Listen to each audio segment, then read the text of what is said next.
to be creative is the word create. Just to think about the process of creation and you as the creator, I want you to remember several things, and I'm not trying to preach or get into any particular religious tradition this morning, but as my text is the Bible, I'm coming from an understanding of Genesis 1. And so several things happen in Genesis 1, but the thing that we most see is the creation of the creative process by the creator, and we are created in his image. So what does that mean as it relates to academic writing? Well, several things. First and foremost, understanding that we are created in the image of the creator. That means that we ourselves are creators. What that means to academic writing is that we need to understand and set forth our own creative process to make intentionally our work both creative and academic at the same time. So how do we do that? First thing we need to do is C, character. We need to create a character. I know sometimes it's difficult to think about character as it relates to academic work, and as you're writing fiction or even some nonfiction works that are for general publication, you would think about, okay, I create this character, I do dialogue, I may do a persona for what this person looks like. Well, the same would apply when you're looking at academic writing. Even more so because you want to make your work compelling. This is part of the creative process. So the character that you create for your creative writing in an academic environment would be one that would accomplish the goals that you set out for this particular writing. How you will do that is you may want to create a character that's fun. You may want to create a character that's evocative. It just depends upon what it is that your goals are. One of my favorite ethnographic writers teaches about what's called evocative narrative. And so the evocative narrator, her name is Carolyn Ellis. She is one of the foundational scholars in the area of ethnographic writing. And she says that you write until you find the thing that makes you cry. If you're writing a sad piece. So that would be an evocative narrative if you're writing something that needs to evoke a sad emotion. So the flip side would be the character of your writing. If it were more happy or engaging on that level, you would write until you find the thing that makes you smile or laugh. So the character of your writing creatively is very important as you get into your academic pursuits. And so you want to really separate yourself and situate yourself in the mindset that's a little bit different from traditional academic writing. If you want to be creative, you want to have character. So that's the C in create. The R, research-based. First and foremost, if you're writing something that is academic but creative, you need to remember that it always needs to be research-based. Sometimes it's very easy to get caught up in the creative process and forget about the fact that you're still writing academic. And so some of you may be academic writers who are trying to find your creative side, and others of you may be creative writers who are trying to find your academic side. So how do you do that? If you're already a creative writer and you're comfortable in that space, how do you get to the point where you can get to academic writing in your creative process? You need to research. When you're looking at particular issues that you're trying to cover, you need to look at the facts and figures. You need to look at what the statistics say. For example, one of the areas that I write about extensively is women's wellness. So when I'm writing, if I'm writing a creative piece, I want to look at the statistics of how many African-American women are overweight. Where does this go back to? One of the things that I know from our research is that the first overweight woman of color was Queen Hatshepsut. She was an Egyptian pharaoh. Yes, there were female pharaohs. You don't hear about them.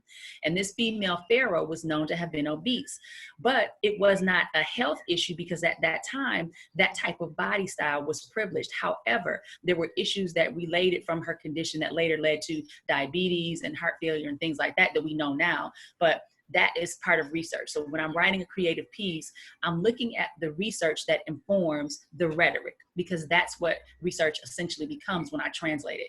It starts off in my mind as an idea that's compelling and I want to write about it. And then when I begin to research it and I want to translate it into something that's readable or something that can be performed or something that can be shared, it becomes rhetoric, rhetorical, in the sense that I, as the sender, need to send that message to you as the receiver. And then that rhetorical exchange happens. And if I want to make sure that you receive it, I need to make sure that it's academic and creative. So I need to make sure that it is research-based. Third thing I want to talk about, which I talked about a little bit, is the E in create. It is ethnographic. Now, what is ethnography? A lot of times we think we know what the word ethnographic means or what ethnography is, but simply, in its simple terms, the word ethnography is the study of a people. So if you were doing kind of social scientific research or communication research or whatever kind of research you're doing that involves people or other individuals, it would involve the study of that people. So in your creative process of writing that academic research-based character, you want to make sure that you capture in essence who that person or who those people are. It's called thick description. As you're describing the individuals that you're observing, you would be participating in what's called participant observation. So as a researcher, you would look to whatever group of people you're researching. So in my case, it would be overweight women of color. And I would want to make sure that I am getting a rich, thick description of who those individuals are. So when you talk about my particular population for research, that's a vast population. There's no one face or one particular character persona that would convey who overweight women of color are. So that would involve a really thick description and making sure that I capture multiple voices of all shapes, all sizes, all different dialects. And so that's what I did in my research. I wanted to make sure it was ethnographic. With that, there's also what's called autoethnographic. When something is autoethnographic, that means that you are studying a group of people to whom you also belong. So if you're situated within that same people group that you're studying, your writing now becomes autoethnographic. So in that creative process, you want to make sure that you're capturing not only their voice, but you capture your voice as well. Which brings me to another point about the ethnographic. Understand that even if you are not situated within that group, your writing is always by nature autoethnographic because it's your voice, especially when you're using creative. So if I'm studying white males, which clearly I'm neither white nor male, it's autoethnographic because I'm going to capture and share my perspective of how I audience the white male from the outside in, how I look at his behaviors, how I look at his conversation, how I look at those things which he is bringing to the table, and then how I respond to them. So that autoethnography creates a dialogue and creates a space, quite honestly, for me, where there may not be a space. Because white males can keep me away from the table, but they cannot keep me from speaking my truth. They cannot keep me from responding. So I have the freedom in my creative process to create whatever story and whatever dialogue I want to create by integrating my autoethnographic voice into that story. Which brings me to the A. When you're doing academic writing, you want to make sure that it is always academic. You can have character, you can have research, you can have ethnography, but without the academic, it becomes a piece of creative literature. And if you are trying to write academic, you need to make sure that the academy remains at the center from the start to finish of that process. If it doesn't, you're losing sight of what your goals and expectations are in creative academic writing. So that means several things. First and foremost, when you're writing academic writing, you need to have sources. You can't just say what you want to say. Even if it's a poem, you have to say something that's been said by someone else. Someone told me a long time ago, you can say whatever you want to say in research, but when you find someone else who said it first, you can say it louder.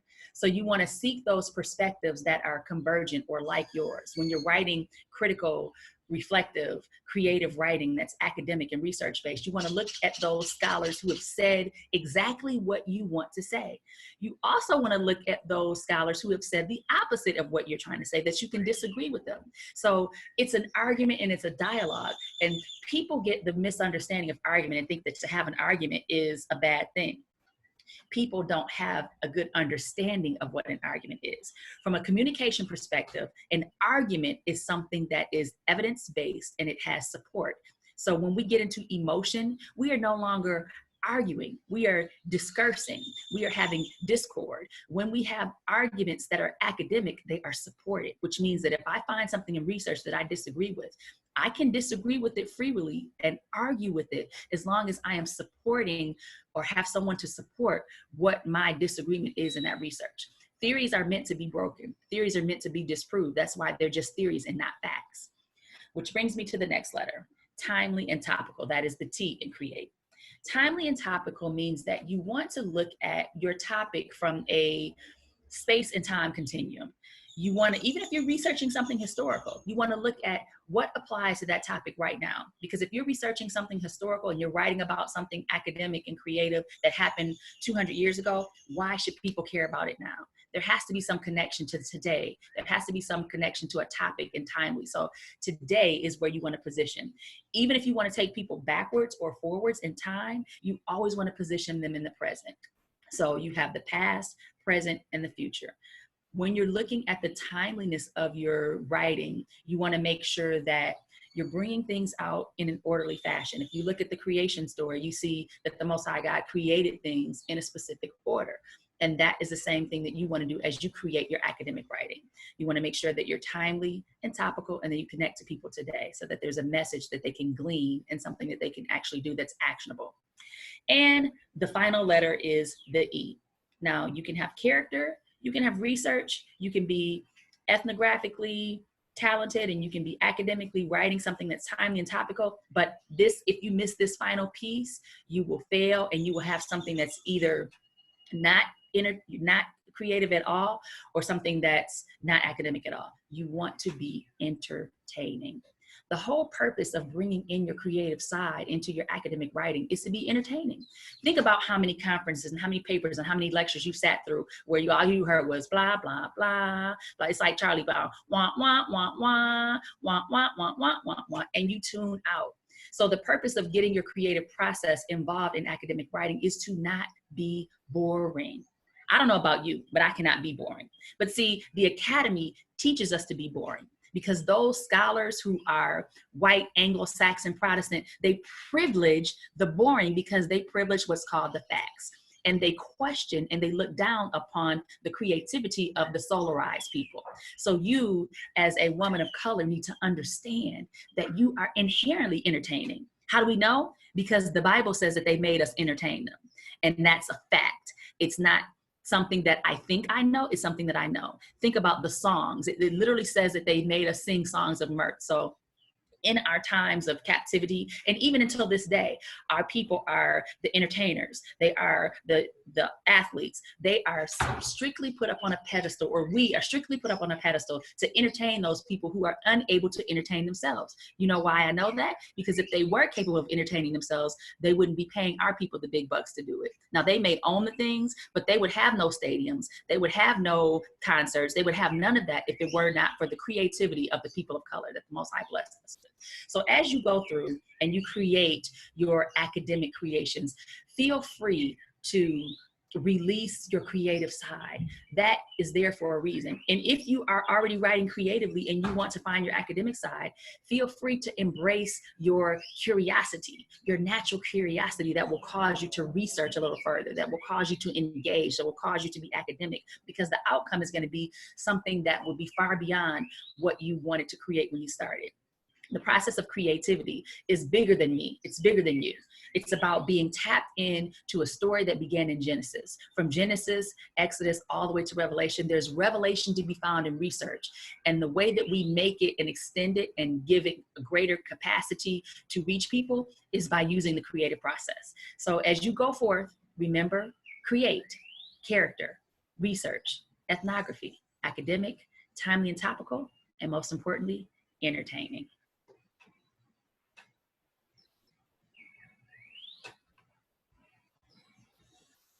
Thank you, Ahava. I'm working on my pronunciation. Did I do that properly? You did. It's like, aha, va, like, okay, Revelation, go. So, okay, all right. So Dr. Evans is going to come back and lead us into our mindfulness. Thank you for that. And what I would like for you to do when we come back in an hour, because this is going to be the time that everybody sets their intention and their goals.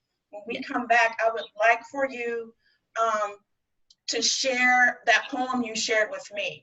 Okay. Because it was everything that you just talked about. So that would be a great example to do that.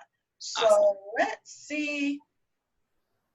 Yeah, here she is. Dr. Evans is going to lead us back through for our mindfulness, to set our intention and to get our goals in place. And then you can mute yourselves, or I'll mute you. You can turn your camera off, but keep the sound on because I will call you back in an hour to check in, okay? All right, Dr. Evans. Okay, wonderful. So I don't know if you can see, it looks like I thought maybe my camera on the video would show that I've cut the lights off in my room, but it doesn't really look like that. So I don't know, I've heard some background noise before. So once again, I want to just take the opportunity to tell everyone to please mute your phone, your background noise. I'll try to do that when I'm not talking also. And I'm going to ask you to just stop, sit, and close your eyes for a minute. Close your eyes for a minute. So if we could just close our eyes and set the intention